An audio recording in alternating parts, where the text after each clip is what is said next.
Hi everyone, it's Alex here at Sestry Capital Research. Welcome to our weekly webinar for our Seeking Alpha and our Substack Pro tier subscribers. Okay, so quite a big sell-off into the close today. So I'm gonna have a look at that. I want to spend time today really on two things and two things only. So look at the index review as always. So the S&P, the Nasdaq, the Dow, and the Russell. And then I want to spend a little bit of time talking about inflation and oil and bonds. And these are not things that we cover in the Seeking Alpha or the Substack services, but we do work on these things elsewhere, and it's relevant to what's happening to equities today, I think. So we'll touch on that. As always, live Q&A. So if you have any questions, comments, anything at all, feel free to shout. Easiest way to do that is open your mic and literally shout into the system here. I'll switch mics on in a moment. Alternatively, you can use the chat room if you're a Seeking Alpha subscriber, and I can read the question out for everyone there. Okay, before we do any of that, let's do our usual disclaimer, which is on your screen right now. So disclaimer, this webinar is intended for US recipients only, and in particular is not directed at nor intended to be relied upon by any UK recipients. Any information or analysis in this webinar is not an offer to sell or the solicitation of an offer to buy any securities. Nothing in the webinar is intended to be investment advice, nor should it be relied upon to make investment decisions. Sestry Capital Research, its employees, agents, or affiliates, including the presenter of this webinar or related persons, may have a position in any stocks, securities, or financial instruments referenced in the webinar. Any opinions, analyses, or probabilities expressed in the webinar are those of the presenter as of the webinar's date of transmission and are subject to change without notice. Companies referenced in the webinar or their employees or affiliates may be customers of Sestry Capital Research. Sestry Capital Research values both its independence and transparency and does not believe this presents a material potential conflict of interest or impacts the content of its research publications. Okay, so I'm just going to switch mics on right now. Okay, there we go. So anyone has questions, points, comments, anything along the way, just shout. Okay, so let's take a look at equities first. Let's get that on your screen.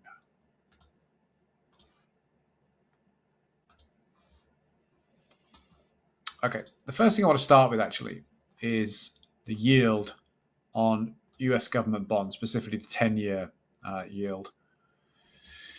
Now, not always, but often, a declining yield, which means rising bond prices, usually means, in the near term at any rate, rising equities. And today we had a relatively unusual thing, which was the yield fell, which is usually good for risk assets. So the yield on bonds going down means the price of bonds is going up. All other things being equal, that usually means that the bond market perceives inflation risk going down, or at least the risk of rate hikes going down.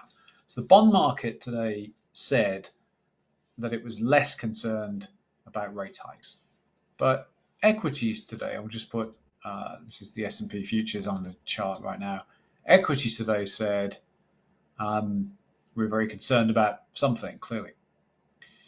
Now, if we were to zoom in and look at the hourly chart, again, this is S&P futures, then we start the day, the overnight sessions are nothing burger. The day runs up quite quietly, really, until around 11 Eastern, and then from around midday Eastern, we just get a drop into the close, a pretty big drop. So 1.2% on the day for futures, similar for the index.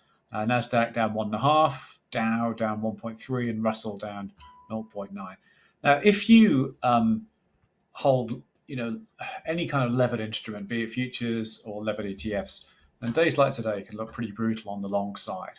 But actually, if you zoom out and just let's look at a couple of things. So first of all, let's look at the indices themselves. So the SPY's down 1.2% today.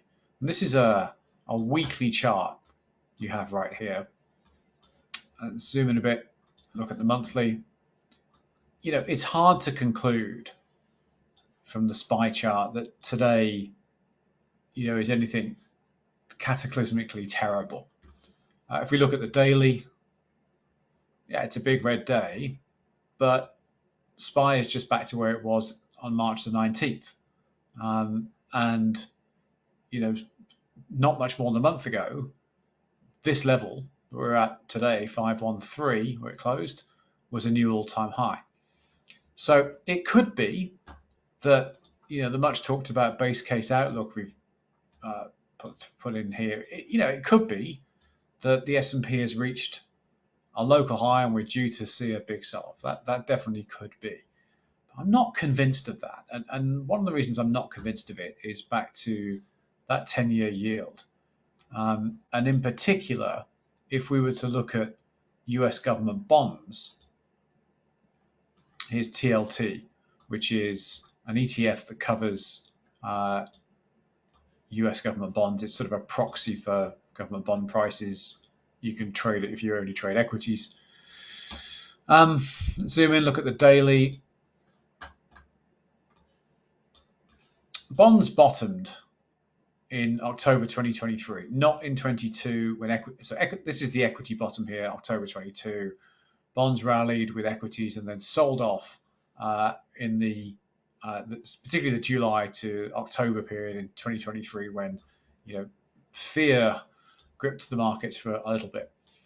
But they hit a hard bottom, bonds, in that October 23 low, and there was a very public display of support from Bill Ackman, fund manager, who is also a member of one of the key Fed committees. And since then, that October 23 low, bonds rallied really nicely. So TLT went from 82 to a high of 100.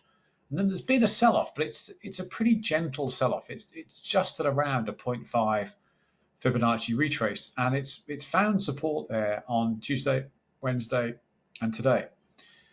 And so I'm not quite sure what to make of today's equity sell-off in the light of this. It looks to me that the yield on US government bonds may continue to fall. I think this B wave here may have completed. And if that's true, then I think that TLT and its leverage cousin TMF, if you own it, which I do, may climb. And if bonds are climbing, then probably so are equities. So I stand to be corrected tomorrow and the next day and the day after that. But personally, I'm not sure that today is a huge change in market outlook. I've said many times that I wouldn't be at all surprised to see the equities market revisit this 2021 all-time high level. But if it does, I think that's just a way to scare the living daylights out of everyone before commencing another move up. So we'll see, but let's just run through in particular the short-term charts, because I personally continue to view today as a shorter-term sell-off. Doesn't mean it can't continue tomorrow. It can, of course, but I'm not sure this is a change in large degree direction. Let's look at where the Nasdaq got to. This is the Nasdaq's 5-wave move up from the January 23 lows. So it powered up through this typical 5-wave termination zone. Most things lately have hit 100% extended wave 5s. So that will put the Nasdaq or the NQ futures here at about 19,150. Clearly hasn't hit that. It topped out so far at 18,707. Hasn't quite reclaimed that. So again, you could definitely convince yourself, I think, that this is the top, and that 5th wave high was there, and then what we're now going to see is some kind of ABC correction like that. I think you definitely could convince yourself of that, but it hasn't happened yet. Semiconductors look like they're maybe starting to sell off. Here's SOXX. A minute. On the weekly.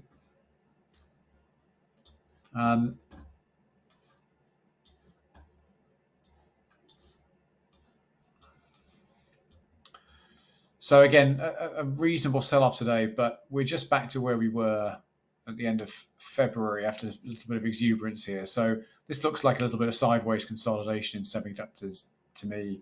If you look at the leveraged semiconductor ETF chart, SOXL, then some ways the chart's more instructive. So this is the October 22 lows.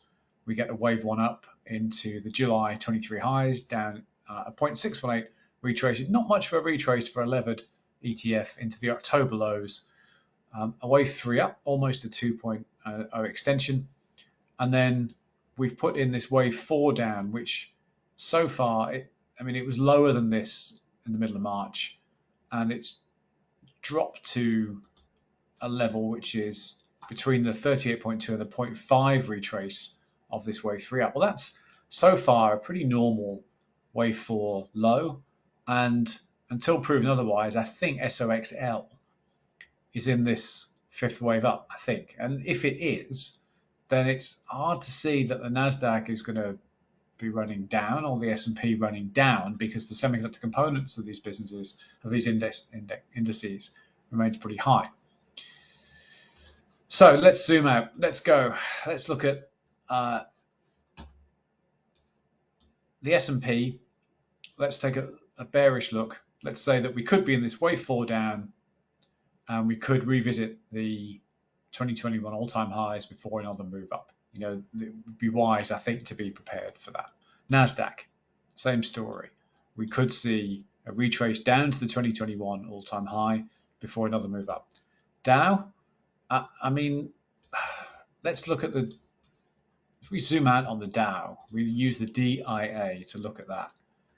It's hard, I think, to be anything other than medium-term bullish on the Dow. Even in a modest outlook, a base case outlook, we shouldn't be seeing structural resistance in the DIA till 420, currently at 386. And if we look at the futures, a shorter term chart, again, the sell-off the last 4 days in the Dow looks ugly, but really, is it, or is it just part of a volatile wave three up? Because looking at it a different way, let's just make some space here. If you measure, get rid of that, if you measure the move from the wave two low, which was here. So first of all, this is a 5 wave up, probably Dow cycle starting January 24. And that's 0.0. That's the wave one high. And so far, the wave two low is about a 0.5 retrace. Okay. If we measure the distance from that wave two low up and down here within that wave three, and I suspect what we will see, there you go, is, remember these things all break down into smaller and smaller elements. This just looks like a 1-2 as part of this overall wave three. Because look, that's the trade point 0.38442. The bottom that was hit today is a 78.6 retrace of the move up from there to there. And so again, anything can happen tomorrow, but so far that continues to look like a normal up, down, ebb and flow move up in this wave three up in the Dow futures. Russell, let's look at the IWM ETF. Key level in IWM is 200. For as long as IWM is over 200, personally remain bullish.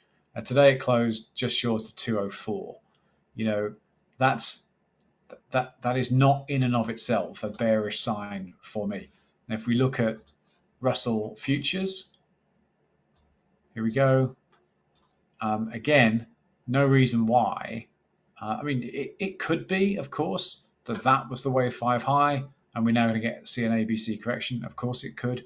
But in the Russell, I personally would and am focusing very clearly on that 200 level. If the IWM is over 200, it's hard to be bearish about the Russell. And if it's hard to be bearish about the Russell, hard to be bearish about equities in general. So my take on today is we have a bit of selling, not a surprise given the only up nature of markets of late. Not particularly concerned at this stage. Again, anything can change tomorrow. But if we also take a very quick look at some single stock names, let's just run through the kind of moves that we've seen. So Apple down less than a half point today. Let's look at Amazon, 1.3 points down after this huge run. Let's look at some other market leaders. If we were to look at Microsoft, down less than a point today. Let's look at some high beta stuff, things that scares easily. Zscaler scares pretty easily. What was that, down 2 points today? Snowflake scares pretty easily, down a point. You get my point, which is that today looks big and scary, particularly if you hold any sort of level ETFs, if you hold options, futures, anything like that. But so far, looks like a fairly modest sell-off to me. It doesn't mean it can't sell off again tomorrow, but I don't think, at least to my eye, it doesn't change the bullish outlook in the market. I want to touch briefly on oil and inflation, but before we do that, if we have any questions, points, comments, anything at all that folks want to make, now's a great time. So have at it if there's anything that you want to get out there. Any questions, folks? Paloma, you're up. Hi, Alex. Hey, how you doing? Hi, I'm good. I'm back. I've been away for a couple of weeks. But I've been following you even so. Just wanted to, can you check again on the, I'm invested in the SMH, and Yeah, my idea is to invest more. I prefer the being long. That's my personal opinion. The SMH than the Nasdaq, for example. yeah. Um, and I don't know if we are in a kind of scary moment where probably it's a wait and see moment instead of adding on to it.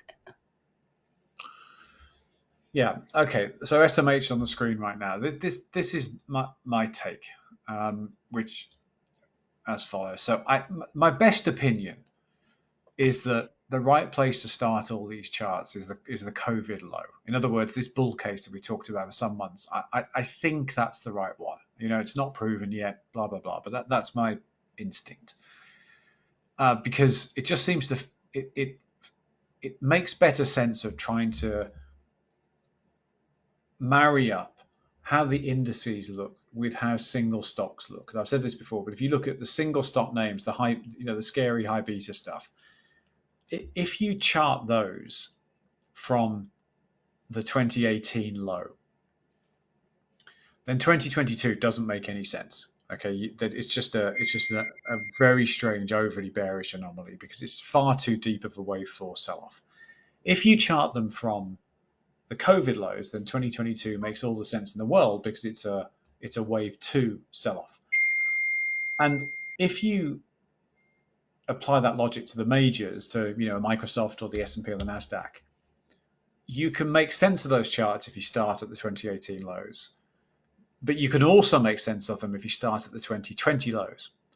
So there are more charts that make sense to me starting from the 2020 lows than the 2018. So all of that is a long way of saying, when I look at the SMH chart, to me, I think that, again, the 2020 lows are the place to start. And if that's true, and again, it's only my opinion, but I believe it's true, then I think we're in a wave 3 up in SMH. I don't think we're in a final, some kind of crazy wave 5 up, not least because it's shot way beyond where a wave 5 should be.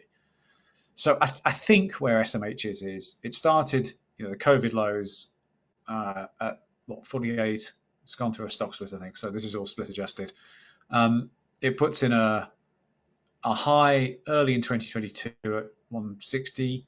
It puts in a 61.8 retrace, classic wave 2 retrace down to 85 in the October lows. It moon sits then and it's put in a high at 240. And the sell-off now, so from all-time high at 240 down to 220. So what's that? It's a 10% drop from the all-time high. Not that big a deal. I tend to lean bullish on this because while semiconductors have had a big run, it remains the case that there's a lot of real spending in the economy still to come into these chip companies. Nvidia has led the way, of course, but We've seen Micron, really moon on earnings. Let's get Micron up here.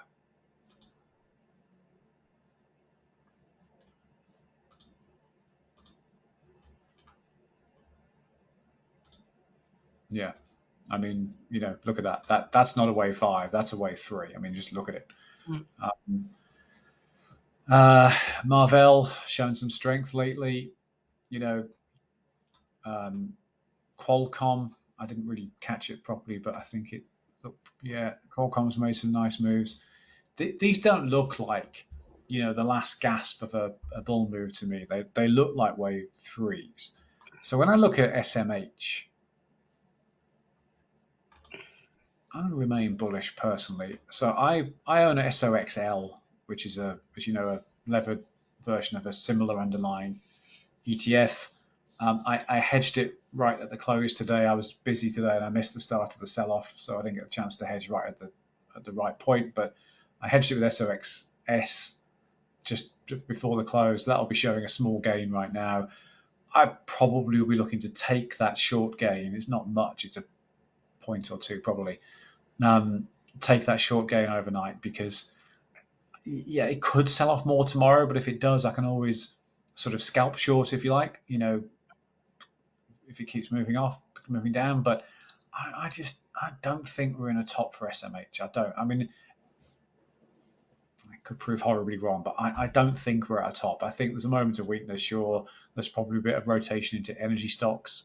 Now's a good time to talk about oil, actually. So, if that seems to be the case, inflation is not really dropping, but also the Fed is not really going to combat it. They're not. I don't see any talk of them hiking, and if all they're talking about is when they cut, then that Yeah. says that Fed isn't desperately serious about controlling inflation, and that's probably because it's an election year.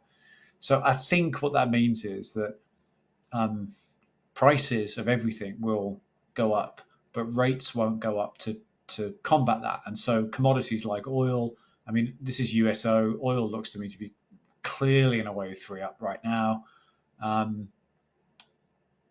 But I think it means that equities can also rise because it means that all prices are going up. So the price paid for semiconductors is going up faster than the costs incurred by chip companies. And so I don't know. It's easy to just look at the screen today and say it's all over, run for the hills. But I personally remain bullish. So it's my view anyway. Okay. Thank you. Yeah. Well, we'll see. Anyone else, folks? I mean, I know we haven't talked about any single stocks today, but we've got plenty of time. So if anyone has single stocks they want to discuss, more than happy to do it. I just don't. There's no earnings, nothing to particularly present. But if there's anything that folks want to talk about, we can do it. One thing we could do actually, it's worth looking at some sector ETFs. So let's look at energy in particular, and this does highlight, I think, this inflationary story. So XLE, this is the energy sector ETF, just broke through last week. Yeah, last week, a quadruple top that was first struck in June of 22, again November 22, again in January 23, and again in September 23. It just pushed up through that. So I think energy could be in a wave 5 up because, again, this chart starts at the COVID lows. It's a really nice chart, actually. One up, two down in 78.6 retrace, 2.618 wave 3 extension, 38.2 wave 4 drop.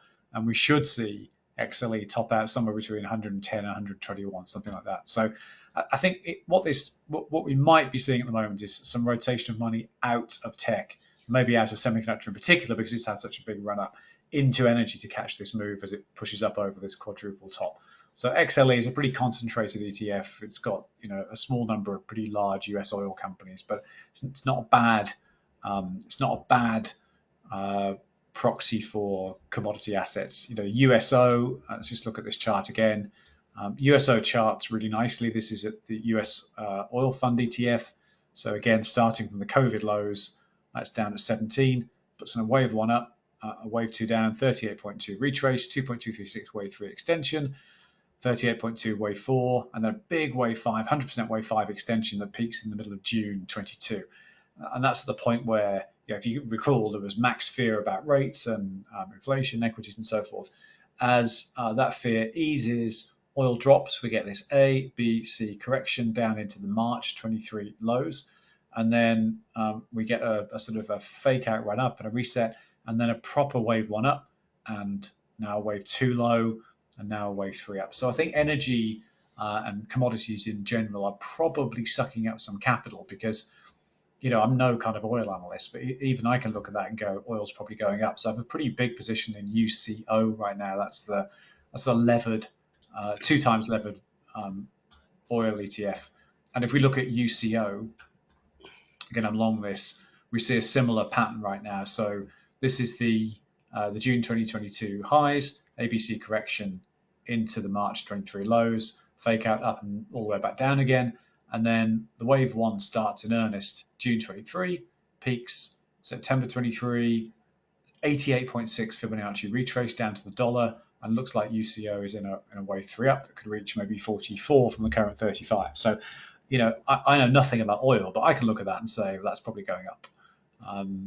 So if I'm personally, if I look at my activities the last couple of weeks, I've held back on putting additional capital into the Russell TNA. I've got a small position because I wanted to put more capital into oil. So it can't just be me that's thinking like that, because I think this thing's in a wave three up, and so I'm in effect rotating capital out of what could be in equities into commodities. And so again, it's unlikely to be just me that's doing that. So I wonder if what we're seeing now is just a relatively short-term rotation into assets that will naturally rise with inflation, because anyone can see that inflation is not decreasing, and anyone can see that the Fed isn't walking around talking about hikes. And so that means that at least until the election, inflation is probably going to run.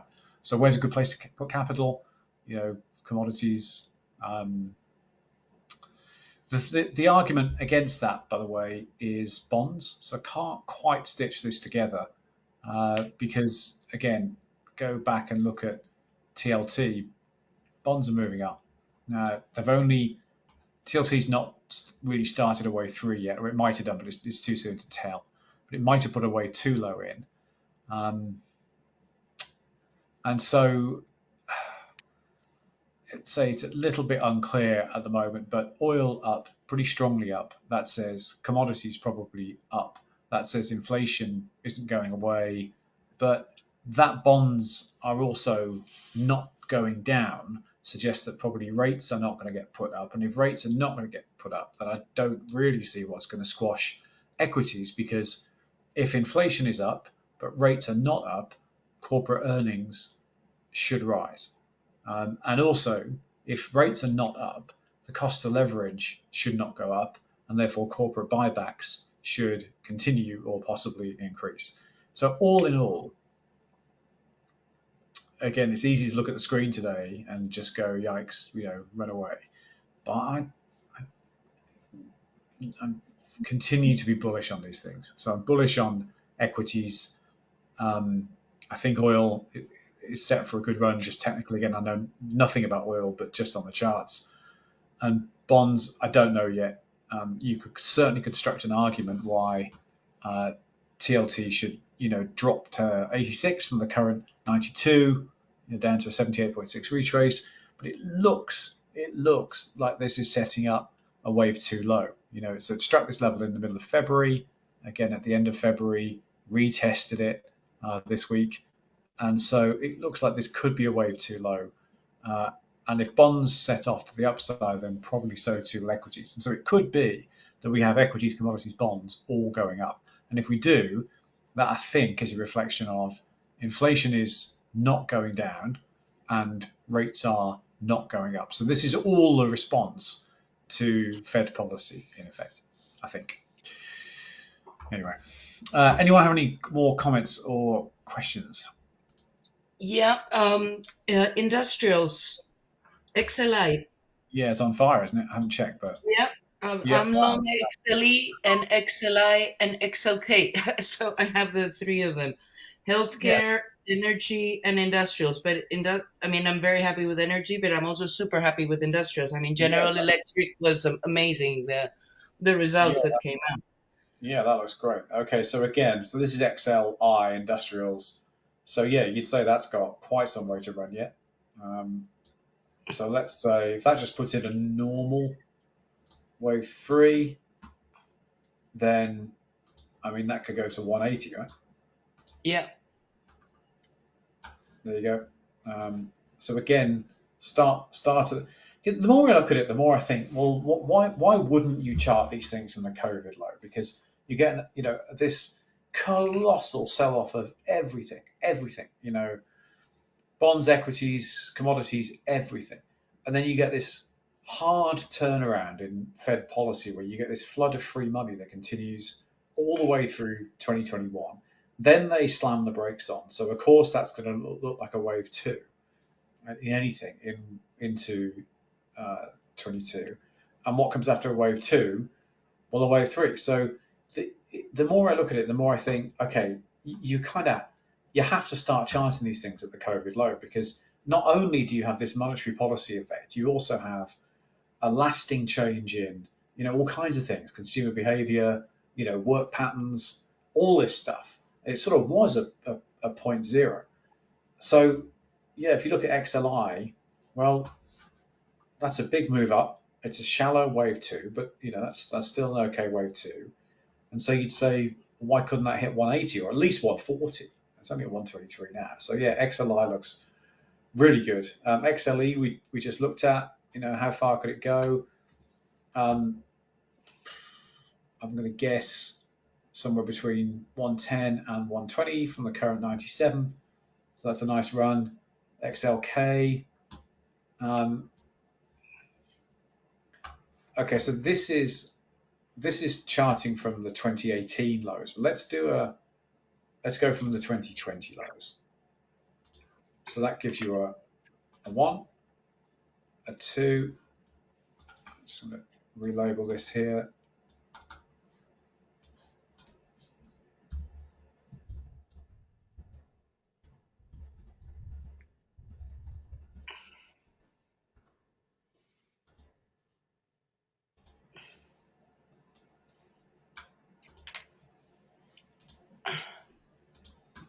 So this is XLK. So if, as I suspect is the case, we're in a wave three up in XLK, then let's measure where we can get to. So that's your trade point zero down there.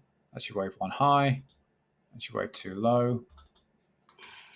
So that puts XLK with the potential to get to 294 from the current 204, which I have to say sort of feels about right to me because is tech done really? I don't think so. I think there's a big spending refresh going on in tech.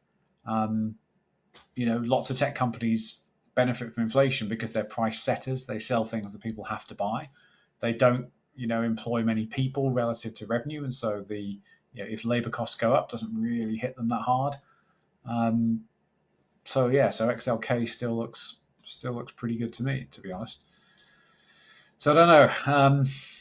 And the fact is, we're in an election year, so the Fed is not going to want to do anything that wrecks the optics or the reality of the economy or the market. They're just not going to want to do that. So yeah, I think SLK looks okay too. Okay. Let's look at while we're at it. Let's look at XLF. So this is financials. Yeah. There you go. Same argument, right? So this starts in the 2020 low, wave one high there, a 50% retrace. And XLF is climbing really nicely. Now look at that. It just made a new all-time high. I think that's an all-time high. Let me just check. Yep, just about made an all-time high this week.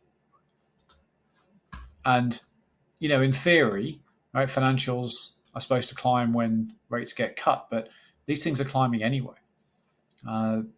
So if financials are doing well, industrials are doing well, tech is doing well, if all these sectors are doing well, where's the bear argument, right? Mm-hmm. Agreed. Yeah. I'd always try and test these things, and so you have to try and argue against yourself, and you have to say, well, what is the bear argument? Because there's a whole lot of people, all over the internet and all over Wall Street shorting everything, and you have to say, well, Why are they doing that? They can't all have some kind of mental aberration and not see.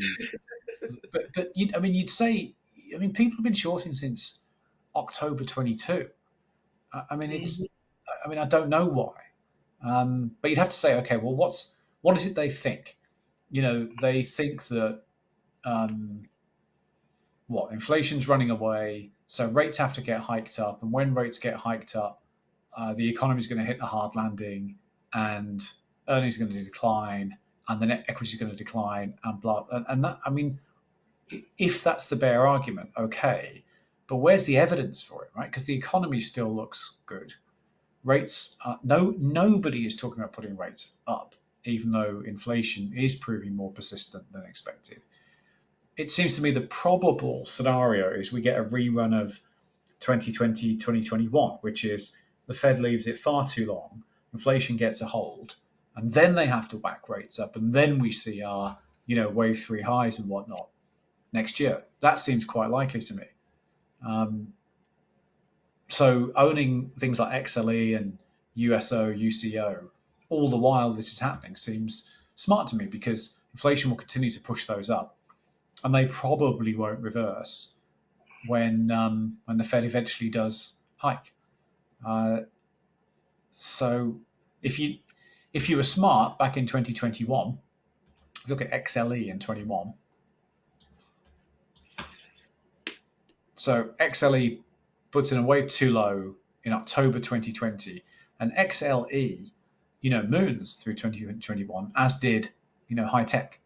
But unlike tech, XLE puts in as a really strong 22, and it's just sort of gone nowhere, in a range bound fashion since April 22 to now. So it hasn't given you the growth that you would have got from, high beta assets in the last 12 months or so. But it hasn't been a harmful thing to own either. It's just trended sideways, and now it's probably moving up. So if you were smart and you owned both energy and growth in 21, you did great. And if you kept owning both in 22, your growth went down, but your energy went up and then sideways. So that's all right. And I just wonder whether we're going to see the same again, which is energy is making a strong move up now. Again, let's go back to that USO chart. This is the US oil ETF. Strong move up now. This looks like a wave three. Looks like it's about to put in a local high over this wave one high here. The all-time high is not really yet close to being broken. That's 92. I think. Actually, I'm sorry. That's not the all-time high. I beg your pardon. Yeah, it's not miles away from being broken. All-time high, 130. So it seems to me that owning, oil, energy, growth, industrials, these things all make sense right now.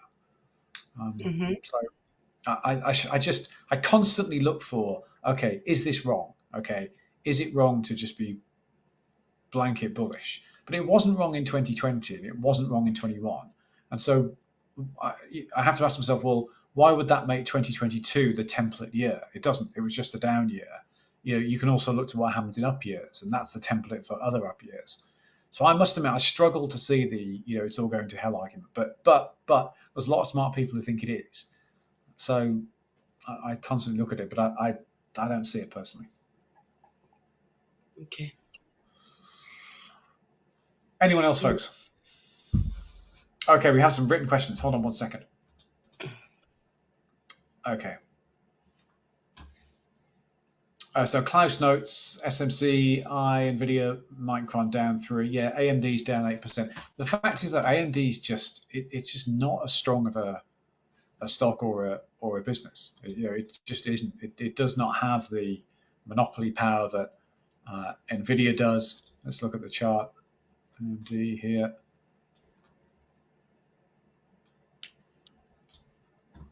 Yeah, it's And still. Alex, this is Klaus. I just noted that because they have a good portion in the Nasdaq. So Yeah, they do. while the big dogs really are generally not down, semi seem to be down pretty Yeah, hard. that's true. They also have a big or a material position in SO double X.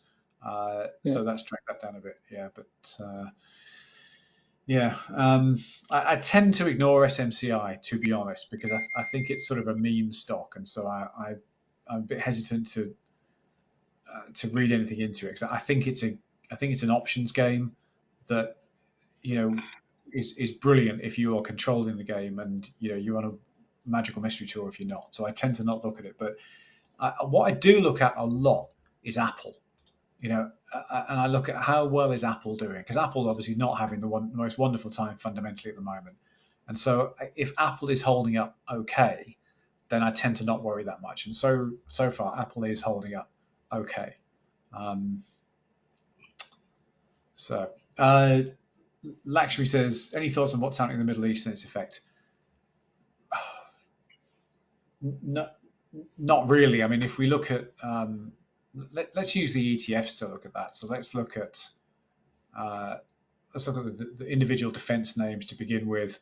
So, we've had these in accumulation zones for some time now. So this is Lockheed Martin, Northrop Grumman, L3 Harris, Raytheon. So that they've all been in accumulation on the way up. None of them spiked today, and so you can see 5 and 6% gains in these names when something's really amiss in the world. They didn't do that today. So do I think the world is getting more dangerous? Yeah. I mean, and I own these defense stocks as a result, and I think the charts will tell you that they're sensible to own. But is there a flashpoint that will particularly hit markets? Again, I don't know. I don't know what that would be. So I don't know. I hesitate to read across from that. I think in general, I'm happy to own defense stocks. You see that in our ratings, but I mean, yeah, there can always be a black swan event, of course, but I'm not. I don't see what the flashpoint can be. I mean, the flashpoint was last October with the invasion of Israel, and that was a bit like the flashpoint of the Russian invasion of Ukraine. And since then, markets just learned to deal with the newly elevated situation and get on with it.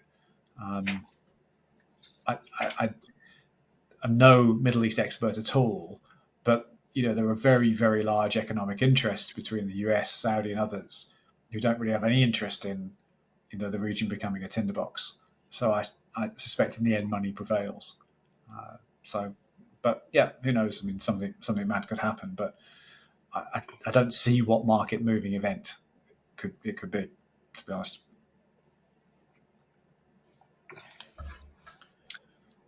Alex? Hi, Yeah, this is Alex. Scott.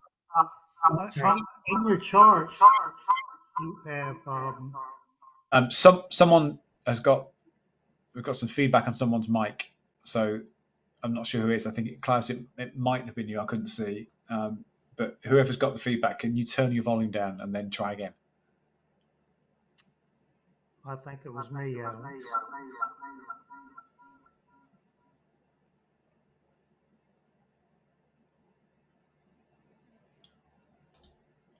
Paloma, do you want to go while we're sorting that out? Yeah, that's fine. I have a stock I love and a stock that is the stone in my shoe. The one I love and I bought was Micron. Yeah, A good price, very happy, want to buy yeah, more. yeah. It's done great. The stone in my shoe, which I can't see it in my portfolio every time I open the screen, is that scalar. So, one is the sunshine and the other one is like the dark side of the world. Well, it's not that bad. I mean, seriously. Well, it's down from 260 to 180. It's a high beta stock. They do that. It's horrible. It's not big. Well, I mean, then sell it if you don't want to own it. I mean, I'm perfectly happy owning it. I mean, I bought Micron and I sold out of Micron because I thought it run up too much. So, um, I'm my view on Zscaler, which is cybersecurity not going anywhere. It's the best of breed cybersecurity business by a mile. Yeah, it's sold off. But I mean, look, it's pretty clearly to me in this large degree wave 3 up. Let's track its retracement in that first move of the wave 3. Measure it. It's done a, what's that, about a 50% or something. Let's try that again.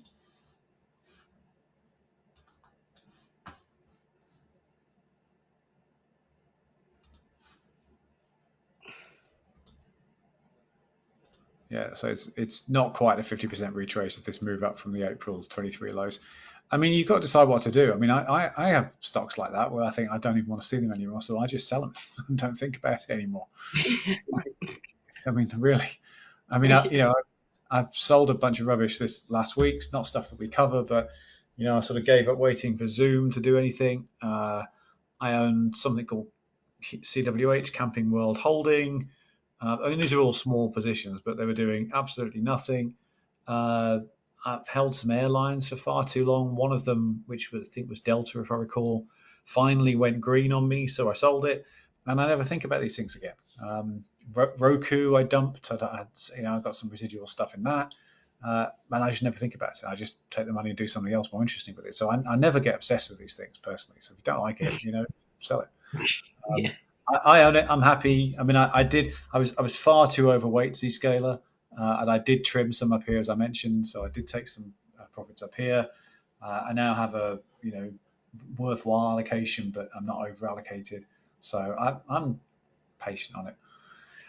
Personally, I have to say what I find is that I divide up my accounts into short-term trading where I really don't want to see any red, and if there's any red, that's a problem. I need to do something about it, sort of right now. And then longer-term retirement accounts where I accept that stuff is going to be quite red for quite a time before it comes right, and I might have to be patient and average down and all of that.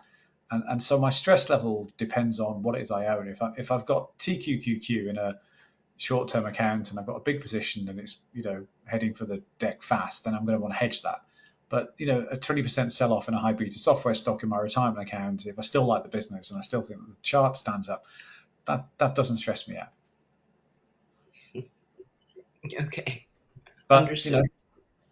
it's not. I mean, XLI is doing better, so Yeah, definitely.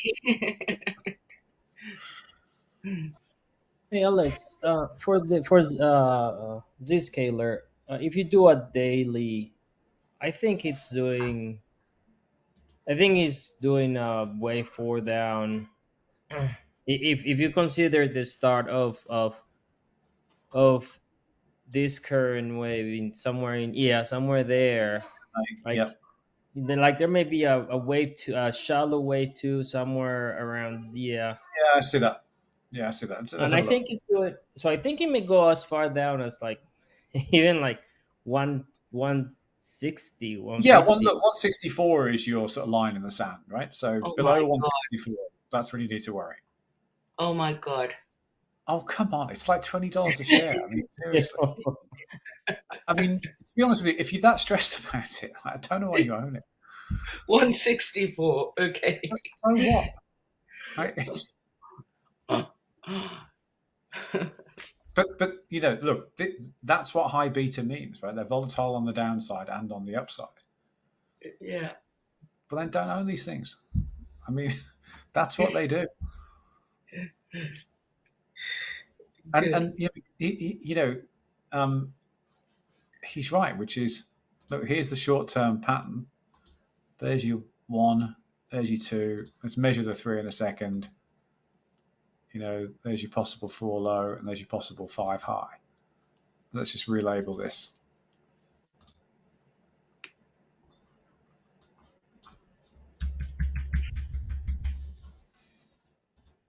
Measure the 3.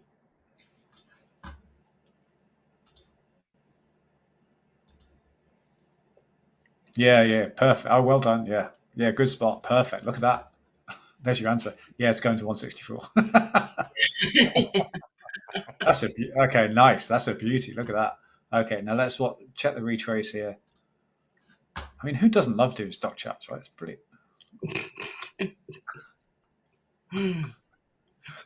I'm not joking.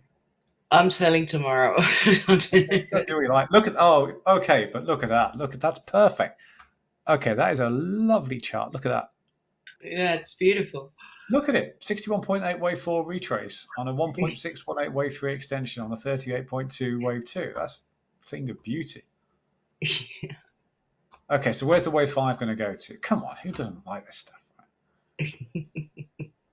I wish I'd known this like 30 years ago. I didn't bother with fundamentals. Okay, so hang on. Let's do this properly. So let's measure where the wave 5 can go to.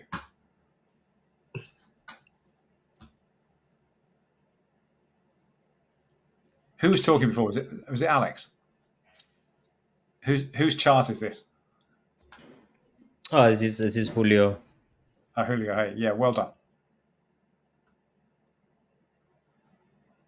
Okay, let me just sure I've done that right. Yeah, there you go. Okay, so there's your wave 5 target's like 300.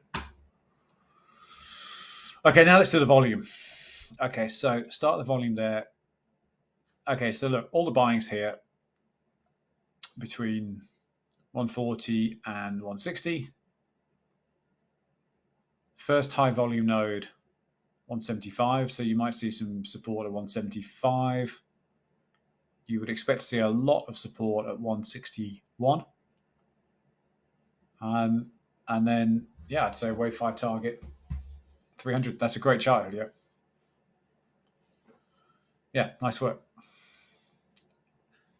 Yep, I buy that. That's a really, really nice chart. I mean, look, that's technically perfect. So what would break it? If it drops below 164, then that sort of break. And I mean, not like a dollar, but if it really drops below 164, then that breaks that chart. But then what would it be then? It would mean that is in fact a one up, and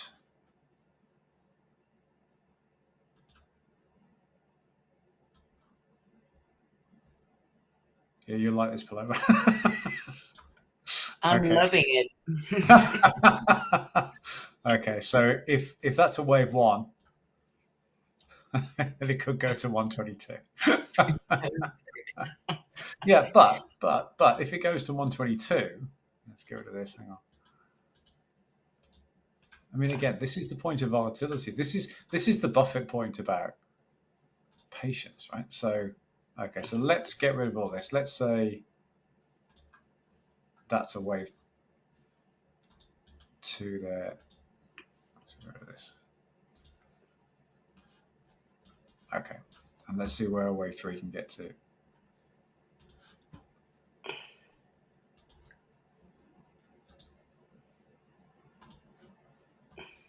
Yeah, look at that. Then if that's a wave 2, then your wave 3 target's 400. Then your wave 4 back down to 260 and so on. So, I mean, who knows? It could go to 0 tomorrow, but I don't think it's going to. I'm perfectly happy owning that one. Shoot me in a year or something, but I'm perfectly happy owning that one. So I think that's a good chart. For what it's worth, I think Julio's right. I think that's a 1. I think that's a 2. I think that's a 3. I think that's a 4. And I think a 5 will come in at around 300-ish. That's my best guess. I can't do the chart. That's messed up. That's my best guess. Julio, I owe you a bottle of Spanish Rioja. Well, you don't know yet, or a delivery of cow dung. You don't know. Anyway, right, we've got 5 more minutes. Any other questions or topics, folks, we want to pick up? Alex, I'm getting too much feedback. Yeah, can you type the question, or say it quickly? Well, quickly, it seems like the Z-scale is out of sync because most everything else is in a wave 3 high, and you have that going up to a wave 4 down. Well, I don't know because, okay, so let's look at other stocks like it. Let's look at Cloudflare, for instance. I mean, that's not wildly dissimilar. What else? Let's look at Datadog. It's not wildly dissimilar. I mean, all the high beta software has been selling off since mid-February. So when Datadog peaked week of 12th of February, CrowdStrike peaked 4th of March.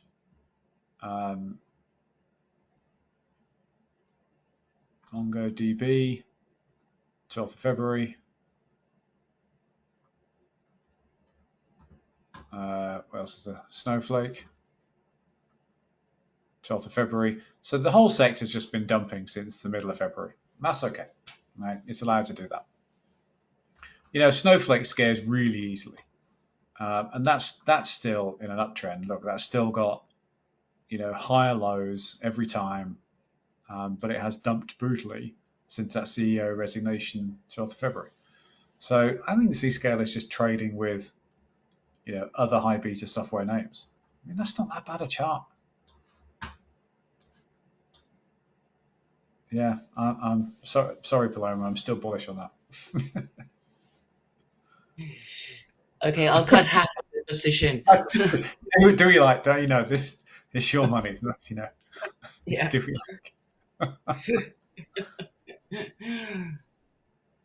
Let's find a bad chart. Hang on a minute. Let's find a really bad chart. What about Palo Alto Networks? How's that doing?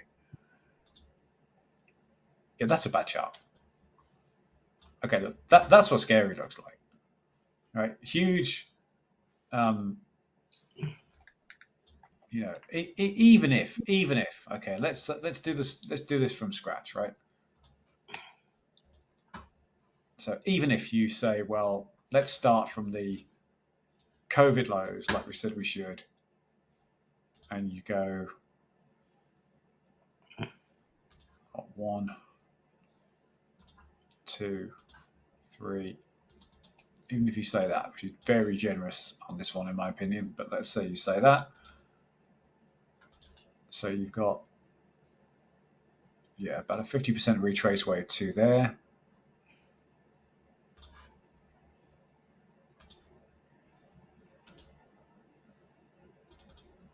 A not very impressive wave 3, doesn't quite hit the 1.618. We're now in an A. Is that a B yet? Maybe that's a B. Maybe that's a C. If it's a C, we've got a lot further to fall.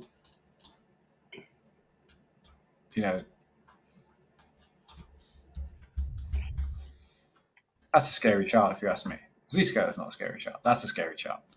Legacy business, proprietary hardware, federal customers are moving away from it. ABC correction that hasn't completed. That's got to have risk. So the worst reasonable case, your A leg was 380 down to 260, so $120 a share. Let's say that was the B wave high, 320. So you got risk down to 200 from the current 265. And not coincidentally, that's around that wave 1 high. So yeah, that's a scary chart. I don't think Zscaler is scary. Yeah. Well, thanks. But who knows? Thank God Palo Alto is not in the SOXX nor in the SMH. Yeah, look, it sounds to me like you're doing really well. So you can't get more right, can you? Yeah. Okay. I'll finish my bottle. I'll finish my bottle of wine and then give it a thought. Sounds wise. Okay, folks, look, let's wrap up for today. That was a good one. I enjoyed that, especially as there's not many earnings to talk about right now, so it's always great to have lots of questions and points and things. It's much more fun for everyone, me included. So we'll wrap this up. Recording will be out in a couple of hours as usual, and then anything that you think of afterwards, just come back in chat on Seeking Alpha or on the comments of the YouTube video if you're not a Seeking Alpha subscriber. So thanks everyone. Talk to you all soon.